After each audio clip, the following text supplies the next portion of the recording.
Saudi Arabia தொடர்பான ஒரு முக்கியமான விவகாரத்தை இன்றைக்கு பேசுபொருளாக மாற்றியிருக்கிறார் பெஞ்சமின் நெதன்யாகு இஸ்ரேலிய பிரதமர். மெக்சிகோ வழியாக யுஎஸ்க்குள்ள நுழைந்த பல பேரை குவாண்டனாமா சிறைச்சாலைகளுக்கு மாற்றப் போகிறோம் என்கிற திட்டத்தையும் அவர் கொண்டு வந்திருக்கிறார். இரண்டாம் கட்ட வாசகத்தில் அவர்கள் சொல்லக்கூடிய செய்தி என்னன்னா, காசாவின் அடுத்த நாளும் எங்களுக்குரியது என்று சொல்லியிருக்கிறார்கள். இது டொனால்ட் ட்ரம்புக்கு நேரடியாக சொல்லப்பட்ட வாசகம் என்று அல் ஜசீராவினுடைய பிரபல ஆய்வாளர் மர்வான் பிஷா போன்றவர்கள் இன்றைக்கு சிலாகிக்கக்கூடிய செய்திகள் அல் ஜசீராவில் நீங்க பார்க்க முடியும். இன்னைக்கு நம்ம பார்க்க வேண்டிய மிக முக்கியமான டாபிக்ல ஒன்று என்னன்னு கேட்டா, சவுதி அரேபியாவை வம்புக்கு இழுத்திருக்கிறார் பெஞ்சமின் நெதன்யாகு.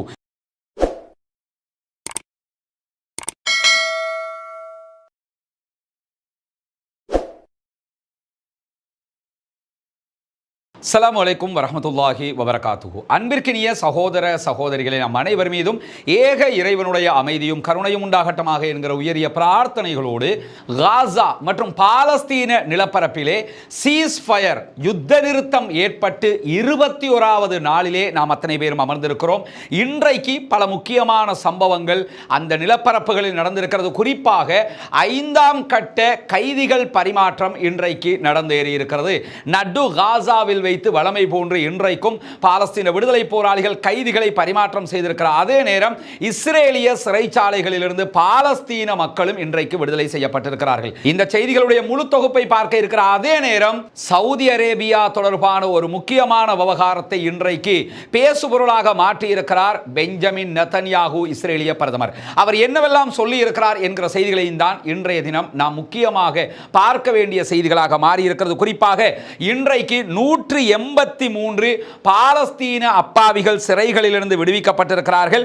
இந்த விடுதலை செய்யப்பட்டவர்கள் 3 இஸ்ரேலிய கைதிகளுக்கு பகரமாகத்தான் விடுவிக்கப்பட்டிருக்கிறார்கள். இதிலே 53 பேர் நிரந்தரமாக பல ஆயுள் தண்டனைகள் விதிக்கப்பட்ட கைதிகளாக இருந்தவர்கள் என்பதுதான் இங்கே கவனிக்க வேண்டிய முக்கியமான விஷயம்.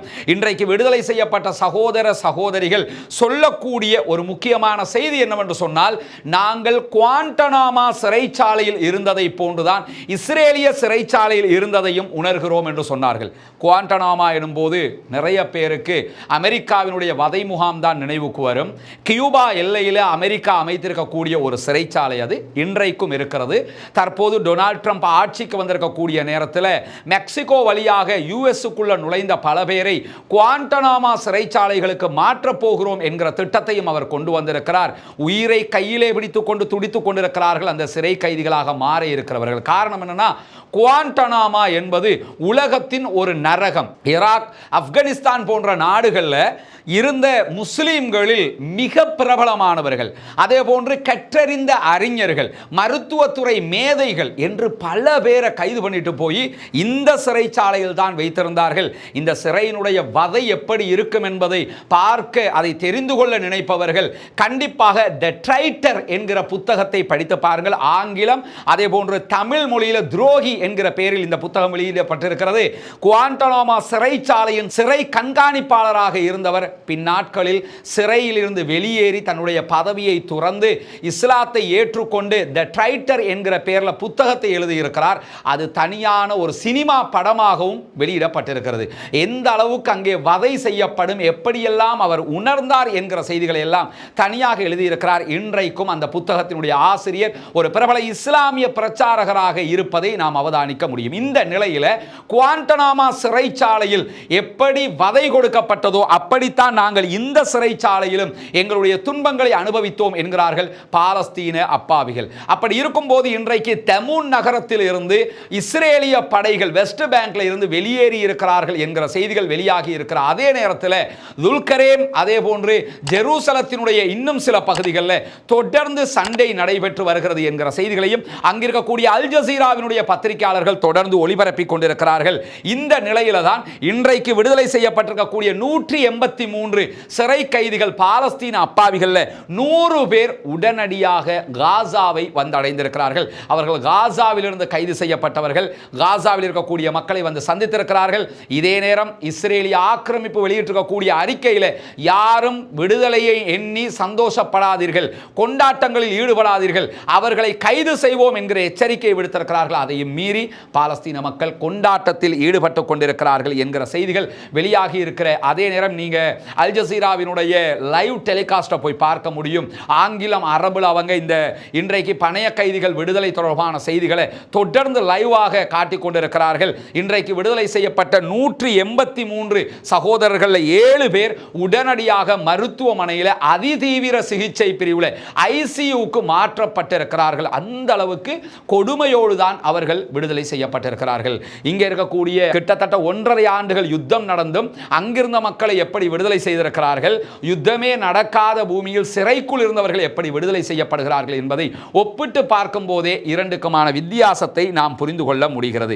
இந்த மாதிரியான நேரத்தில் தான் இன்றைக்கு கைதிகள் பரிமாற்றத்தின் போது அமெரிக்காவுக்கும் இஸ்ரேலுக்கும் ஒரு முக்கியமான செய்தியை பாலஸ்தீன விடுதலை இராணுவம் தெரிவித்திருக்கிறது.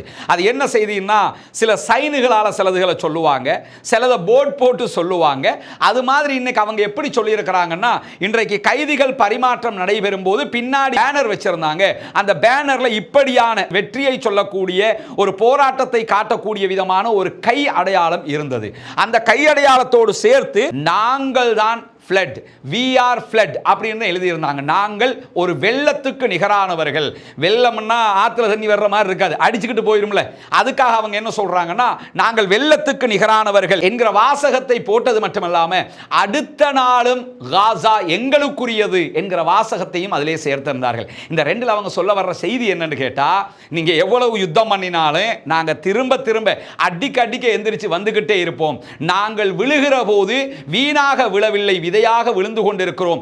எழுகிற போது விருட்சமாக எழுந்து கொண்டிருக்கிறோம். நாங்கள் சாதாரணமானவர்கள் அல்ல என்பதை மிக தெளிவாக அவர்கள் சொல்லி இருக்கிற அதே நேரத்தில் இரண்டாம் கட்ட வாசகத்தில் அவர்கள் சொல்லக்கூடிய செய்தி என்னன்னா, காசாவின் அடுத்த நாளும் எங்களுக்குரியது என்று சொல்லி இருக்கிறார்கள். இது டொனால்ட் ட்ரம்புக்கு நேரடியாக சொல்லப்பட்ட வாசகம் என்று அல் ஜசீராவினுடைய பிரபல ஆய்வாளர் மர்வான் பிஷாரா போன்றவர்கள் இன்றைக்கு சிலாகிக்கக்கூடிய செய்திகள் அல் ஜசீராவில் நீங்க பார்க்க முடியும். அவர் என்ன சொல்றாருன்னு சொன்னா, டொனால்ட் ட்ரம்ப் மொத்தமாக காசா மக்களை காசாவிலிருந்து வெளியேற்றுகிற திட்டத்தை அறிவித்திருக்கக்கூடிய நேரத்தில் தான் இன்றைக்கு பாலஸ்தீன விடுதலை இராணுவம் காசா எங்களுக்குரியது, ஒரு நாளும் அது நடக்காது என்பதை சுட்டிக்காட்டியிருக்கிறார்கள். அரபு, ஹீப்ரு, ஆங்கிலம் ஆகிய 3 மொழிகளிலும் இந்த தகவல்களை அவர்கள் இன்றைக்கு வெளியிட்டிருந்ததை பார்க்க முடிகிறது. இன்றைக்கு சர்வதேச ஊடகங்களில் இந்த வாசகம் மிக முக்கியமான இடத்தை பிடித்திருக்கிறது. நாங்கள் வெள்ளத்துக்கு நிகரானவர்கள், அதே போன்று நாளைய காசா எங்களுக்குரியது என்பது மிக அருமையான ஒரு வாசகமும் கூட. அதைத்தான் இன்றைக்கு குறிப்பிட்டிருக்கிறார்கள். இப்படி இருக்கிற நேரத்தில் தான் இஸ்ரேலுடைய செய்தி நிறுவனமாக இருக்கக்கூடிய வாலா ஒரு முக்கியமான செய்தியை பதிவு செய்திருக்கிறது. இஸ்ரேலிய பிரதமர் பெஞ்சமின் நெதன்யாகு அமெரிக்க அதிகாரிகளிடத்தில் சொல்லியிருக்கக்கூடிய செய்தி என்னன்னு சொன்னா, காசாவினுடைய எந்த ஒரு எதிர்கால ஒப்பந்தங்களிலும் உள்ளடக்கப்பட வேண்டிய ஒரு முக்கியமான விஷயம் என்னன்னு சொன்னா, பாலஸ்தீன விடுதலை அமைப்பினுடைய தலைவர்கள் ஒப்பந்தங்களில் கலந்து கொள்ளக்கூடாது. குறிப்பாக அவர்கள் காசாவை விட்டு வெளியேற வேண்டும். காசாவில் இருந்து பாலஸ்தீன விடுதலை இராணுவத்தினுடைய தளபதிகள் வெளியேற வேண்டும் என்றிருக்கிறாங்க. காசாவில் அவங்க இருக்கிற போது ஒப்பந்தத்துக்கு நாங்கள் வரமாட்டோம் என்கிற ஒரு செய்தி அவர் சொல்லியிருப்பதாக சொல்லப்படுகிறது. இது எப்படி இருக்குன்னு கேட்டால் தலையை கொண்டு போய் தானே செவரில் முற்றுறதுக்கு நிகரானது. இது நடக்க போகிற ஒரு காரியம் அல்ல. ஆனால் அவர் சொல்லி இருக்கிறார். அதை இன்றைக்கு வாலா செய்தித்தளம் வெளியிட்டிருப்பது மட்டுமல்லாமல் இன்றைக்கு இஸ்ரேல் தோஹாவுக்கு அனுப்பப்பட்டிருக்கக்கூடிய அவருடைய தூதுக்குழு தொடர்பான ஒரு செய்தியை சொல்லியிருக்கிறது. தோஹா கத்தாருக்கு இஸ்ரேலுடைய தூதுக்குழு சென்றிருக்கிறது. அதில் போயிருக்கிறது சாதாரண ஆட்களும் கிடையாது. தூதுக்குழுவில் அவர்களுடைய கைதிகள் விவகாரங்களுக்கான ஒருங்கிணைப்பாளர் போயிருக்கிறாரு. ஷின்பத்தினுடைய தலைவர், ஷின்பத்துங்கிறது நமக்கு தெரியும், மொசாது சர்வதேச நாடுகளை உளவு பார்க்கக்கூடிய நிறுவனம், உள்நாட்டு உளவு பிரிவாக இருக்கக்கூடியது ஷின்பத். ஷின்பத்தினுடைய தலைவரும் தோஹா கத்தாருக்கு போயிருக்கிறாரு. ஆனாலும் அவர்களுக்கு எந்த ஒரு அதிகாரமும் வழங்கப்படவில்லை. பேச்சுவார்த்தைகளில் அவர்கள் பங்கெடுப்பதில் பலனில்லை என்கிற ஒரு வாசகத்தை இன்றைக்கு சற்று நேரத்துக்கு முன்பதாக பெஞ்சமின் நெதன்யாகுவினுடைய அரசாங்கம் சொல்லி இருக்கிறது. எது எப்படி போனாலும் பெஞ்சமின் நெதன்யாகு என்ன பார்க்கிறாருன்னா, இந்த பேச்சுவார்த்தைகளை நிறுத்துறதுக்கு முயற்சி பண்றாரு. ஆனால் அதை நிறுத்துறதுக்கு வாய்ப்பு ரொம்ப ரொம்ப கம்மியா இருக்குது. ஏன்னா அடுத்த கட்ட பேச்சுவார்த்தைக்கு போயே ஆகணுங்கிறது உள்நாட்டுக்குள்ள பெரிய அழுத்தமாக இருக்கு. இன்னைக்கு கூட நீங்க பார்க்கலாம், எதிர்க்கட்சி தலைவர் இஸ்ரேலுடைய லாபிட் போன்றவர்கள் ரோட்ல இறங்கி போராடிக்கிட்டு இருக்காங்க. உடனடியாக இதை முடிங்க, ஏன்னா அவனுக்கு ஆட்சியை பிடிக்கிற ஆசை, இவனுக்கு ஆட்சியை தொலைச்சிருவோம்ங்கிற பயம். இந்த ரெண்டுமே அவர்களுக்கு இருக்கக்கூடிய நிலையில தான் இப்படியான சம்பவங்களும் நடைபெற்று வருகிறது.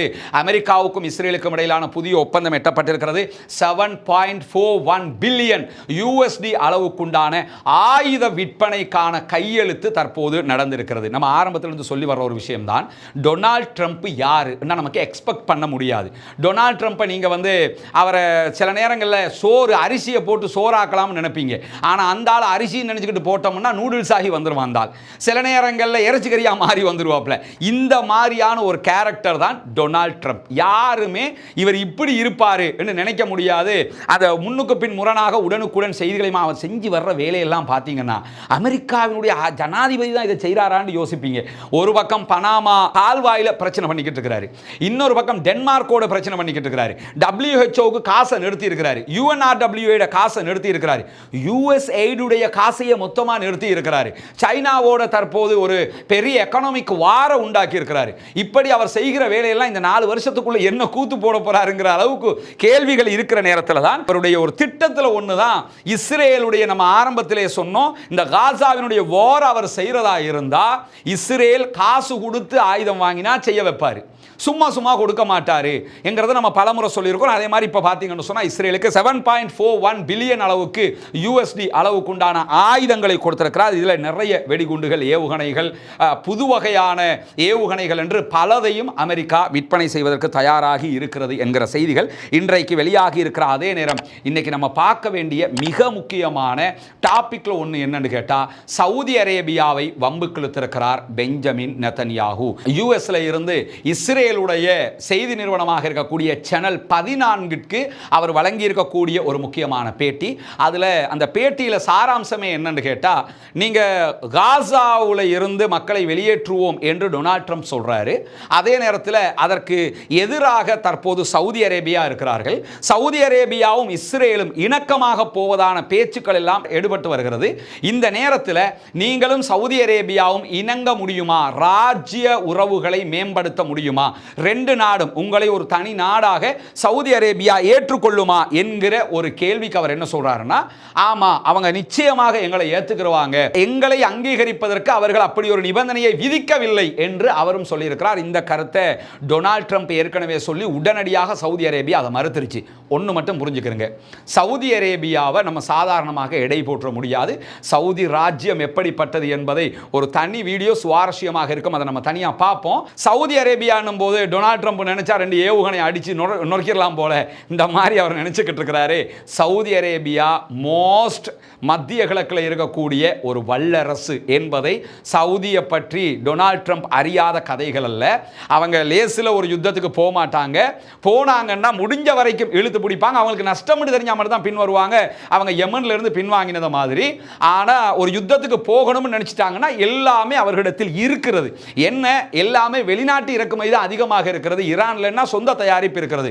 ஆனால் இப்போ என்ன பண்றாங்கன்னா, F-35 போன்ற விமானங்களை ரஷ்யாவிலிருந்து எப்படியாவது எடுத்துக்கிறேன்னு, சைனாவிலிருந்து எடுத்துக்கிறேனுங்கிற முயற்சியெல்லாம் அவங்க செஞ்சு வர்றாங்க. இது என்ன காட்டுதுன்னா, அவங்க ஏதோ ஒன்றுக்கு ப்ரிப்பேர் ஆகுறாங்க என்பதையும் காட்டுகிறது. இந்த நேரத்தில் தான் பெஞ்சமின் நெதன்யாகு என்ன சொல்றாருன்னா, சவுதி அரேபியா நிபந்தனை விதிக்கவில்லை என்று சொன்னார். ஆல்ரெடி சவுதி அரேபியா அந்த நிபந்தனையை விதித்திருக்கிறது என்பதை மிக தெளிவாக சவுதி அரேபியா பலமுறை விவரித்து விட்டது. இதே நேரத்தில் காசாவை தனி நாடாக அங்கீகரிக்க கேட்கிறாங்களே, அதை பத்தி என்ன சொல்றீங்க என்று சொல்லும்போது தான் பெஞ்சமின் நெதன்யாகு என்ன சொல்றாருன்னா, சவுதியில நிறைய இடம் இருக்குது, நிறைய நிலப்பரப்பு இருக்குது. சவுதி ஒரு ஏரியாவை கொடுத்து அந்த ஏரியாவில் என்ன பண்ணலாம் என்று சொல்லி சொன்னா, தனியான ஒரு காசா ஒன்றை உண்டாக்கி அங்க ஒரு பலஸ்டைன் கவர்மெண்ட்டை உண்டாக்கலாம் தானே, அதை சவுதி பண்ணட்டும், நாங்க எதுக்கு காசாவை தனி நாடாகணும்? ஆல்ரெடி அக்டோபர் 7க்கு முன்னாடி காசா எப்படி இருந்துச்சுன்னு கேட்கிறாரு அவர். காசா தனி நாடு மாதிரி தான் இருந்தது, அவரே சொல்றாரு. காசா தனி நாடு மாதிரி இருந்தது. அங்க பாலஸ்தீன விடுதலை அமைப்பு தனி ராஜ்யத்தை நடத்தி கொண்டிருந்தார்கள். அவர்களுக்கு எல்லா வசதி வாய்ப்புகளும் இருந்தது, எல்லா நாடுகளும் கொட்டி கொடுத்திருந்தது, கல்வி, வேலை வாய்ப்பு எல்லாமே அவங்கள்ட்ட இருந்தது. அப்படி இருந்த நேரத்தில் தான் இஸ்ரேல் மேல அட்டாக் பண்ணி இருந்தாங்க. எனவே காசா இஸ்ரேலுக்கு அருகாமையில் ஒரு நாடாக இருப்பது இஸ்ரேலுக்கு த்ரெட்டனா இருக்கும். அதனால சவுதியில நிறைய லேண்ட் இருக்குது, அங்க ஒரு இடத்தை கொடுத்து அவங்க என்ன பண்ணலாம், காசா மக்களை கொண்டு குடியேற்றி அதுல ஒரு நாட்டை உண்டாக்குறது நல்லது தானே. இப்போ எப்படி ஆயிடுச்சுன்னு கேட்டா, டொனால்ட் ட்ரம்ப் ஜோர்தானுக்கும் எகிப்துக்கும் அனுப்புறதை பத்தி பேசினாரு. நெதன்யாகு என்ன பேசுறாருன்னா, சவுதிக்கு அனுப்புறதை பத்தியே பேசிக்கிட்டு இருக்கிறாரு. இது இந்த எல்லோருக்கும் இருக்கக்கூடிய ஒரு சின்ன நோய். நம்ம நாட்டில் தெரியாதா? கடந்த தேர்தல் காலங்கள் எல்லாம் பார்த்தீங்கன்னு சொன்னால் இந்த இனவாதம் உச்சத்தில் இருந்த நேரத்தில் எல்லாரும் கிளம்பி சவுதிக்கு போன்றுவாங்க. மியான்மரில் பிரச்சனை எல்லாரும் சவுதிக்கு போ, உன்னா சவுதிக்கு போங்கிறது. அது மாதிரி இவரும் என்ன பார்க்குறாருன்னா சவுதிக்கு போ என்று சொல்றாரு. சவுதி அரேபியா 2024 மிக தெளிவான ஒரு முடிவை, செப்டம்பர்ல மிக துல்லியமான ஒரு முடிவை அறிவித்தார்கள். சவுதி அரேபியாவினுடைய ஷூரா கவுன்சிலுடைய தலைமை உரையில இப்ப இருக்கக்கூடிய சவுதி அரேபியாவின் இளவரசர் முகமது பின் சல்மான் அவர்கள் பேசுகிற போது என்ன சொன்னார்னா, கிழக்கு ஜெருசலத்தை தலைநகராக கொண்ட பாலஸ்தீன அரசு நிறுவுவதுதான் எங்களுடைய முயற்சி. பாலஸ்டைன் என்பது தனி நாடாக உருவாக்கப்பட வேண்டும். அது இல்லாம இஸ்ரேலோட எந்த தூதரக ஒப்பந்தங்களையும் நாங்கள் செய்ய போவதில்லை. இஸ்ரேலுக்கு எம்பசியை சவுதியில் அமைக்கவும் மாட்டோம், சவுதி எம்பசியை கொண்டு இஸ்ரேல் அமைக்கவும் மாட்டோம். அல்லது அந்த கள்ளத்தனமாக நாங்களாம் இஸ்ரேலுக்கு எதிர் என்று காட்டிக்கிட்டு எப்படி இன்னைக்கு டர்க்கி இஸ்ரேலுக்கு எல்லாத்தையும் செய்யுதோ இந்த மாதிரி இந்த ட்ரேடு அது இது ஒன்றும் பண்ண மாட்டோம். எங்களுடைய நிலைப்பாடு இதுதான் என்று சொல்லி மிக தெளிவாக சவுதி அரேபியா இதை சொல்லியிருக்கிறார்கள். உண்மையிலே பாராட்டுக்குரிய சவுதியினுடைய இந்த போல்டான நடவடிக்கைகள் வரவேற்புக்குரியது. சவுதி அதை திரும்ப திரும்ப சொல்றது மிக மிக வரவேற்புக்குரியது. ஏன்னா இப்ப ஆட்டை கடிச்சு மாட்டை கடிச்சு மனுஷனை கடிக்கிற கதையாக நீங்க ஜோர்தானுக்கு போங்க, எகிப்துக்கு போங்க, இப்ப சவுதிக்கு போங்க, எங்க போனாலும் சரி காசாவை நாங்க எடுப்போம்ங்கிறதுல உறுதியா இருக்கிறாங்க. அரபு நாடுகள் குறிப்பாக சவுதி தலைமையிலான நாடுகள் காசாவை விட்டு கொடுக்க முடியாது என்பதில் உறுதியாக இருக்கிறார்கள். வரவேற்புக்குரியது. அல்லாஹ் அவர்களுக்கு இந்த மன உறுதியை எப்பொழுதும் கொடுக்க வேண்டும் என்கிற பிரார்த்தனையை நாம் செய்கிற அதே நேரம் ஒஹாட் பென் அமி என்கிற 56 வயது நபர் 4வது பணைய கைதிகள் விடுதலையின் போது விடுதலை செய்யப்பட்டிருந்தார். அவர் இன்னைக்கு ஒரு அறிக்கையை வெளியிட்டிருக்கிறாரு. இஸ்ரேலுடைய ஊடகங்களுக்கு பேசும்போது என்ன சொல்றாருன்னா, சமாதான உடன்படிக்கையின் ஊடாக மட்டும்தான் கண்டிப்பாக இந்த பணைய கைதிகளை வெளியே கொண்டு வர முடியும். 1.5 ஆண்டுகள் நாங்கள் காசாவில் இருக்கும்போது யுத்தம் பண்ணினீங்க, எப்படியாவது விடுதலை பண்ணினீங்களா? ஒண்ணுமே பண்ணல, உங்களுக்கு அதை பண்ணவும் முடியாது. எனவே யுத்தத்தில் நம்ம தோத்து நிற்கிறோம். அதையே திரும்ப திரும்ப பேசிக்கிட்டு இருக்காம உடனடியாக சமாதான உடன்படிக்கைகளை செய்யுங்கள். அனைத்து பணைய கைதிகளுடைய குடும்பங்களும் ஒன்று திரளுங்கள். நான் போராட்ட களத்திற்கு வருவதற்கு தயாராக இருக்கிறேன். காசா மக்களோடு பாலஸ்தீன மக்களோடு நாம் அண்டைய நாடுகளாக வாழ வேண்டும். அவர்களுக்கான தனி நாடு இருக்க வேண்டும், நமக்கான தனி நாடு இருக்க வேண்டும். நாம் அத்தனை பேரும் உறவுகளாக ஒன்றிணைந்து வாழ வேண்டும். அப்படியான ஒரு நிலையை உருவாக்கினால் மட்டும்தான் இந்த பிரச்சனைக்கு தீர்வாக இருக்கும். ராணுவ அழுத்தத்தின் மூலமாக எங்களை நீங்கள் விடுதலை செய்யவில்லை, அதற்கு தவறிவிட்டீர்கள். இப்பொழுது நாம் ஒரு ஒப்பந்தத்தில் இருக்கிறோம். ஒப்பந்தத்தின் மூலமாகத்தான் நானும் விடுதலை செய்யப்பட்டிருக்கிறேன். ஒப்பந்தத்தினுடைய 2வது 3வது கட்டத்தை சக்சஸாக நீங்கள் நிறைவேற்றணும். அதை உடைக்கிற வேலையை தயவு செஞ்சு செய்யாதீங்க. செஞ்சீங்கன்னா எங்க மக்கள் தான் பாதிக்கப்படுவார்கள். அனைத்து பாலஸ்தீன கைதிகளையும் தயவு செய்து விடுதலை செய்யுங்கள். நாங்க உள்ள இருக்கும்போது அதனுடைய வேதனை எங்களுக்கு தெரியும். அதே மாதிரி அவங்களையும் விடுதலை பண்ணிருங்க. நாங்க பணைய கைதிகளாக இருக்கிறதோ அவங்க கைதிகளாக இருக்கிறதோ தேவையற்ற வேலை என்பதை சொல்லிவிட்டு என்ன சொல்றாருன்னா, அத்தனை பேரும் பாதுகாப்பாக வீடு திரும்ப வேண்டும் என்கிற கோரிக்கைகளோடு 15 மாத காலத்தில் காசாவிலே நான் கைதியாக இருக்கிற நேரத்தில் எனக்கு தேவையான அனைத்து உதவிகளும் மொத்தமாக அங்கிருக்கக்கூடியவர்களால் கிடைத்திருந்தது என்கிற அழகான ஒரு செய்தியையும் அவர் இன்றைக்கு சொல்லியிருக்கிறார். பொறுத்திருந்து பார்ப்போம் என்ன நடக்கப் போகிறது என்பதை. பாலஸ்தீனம் வெற்றி பெற வேண்டும், பாலஸ்தீனம் சுதந்திரம் அடைய வேண்டும், பாலஸ்தீன மக்களும் நம்மை போன்ற நிம்மதியானவர்களாக வாழ வேண்டும் என்பதுதான் நம்முடைய ஆசையவா பிரார்த்தனையாக இருக்கிறது.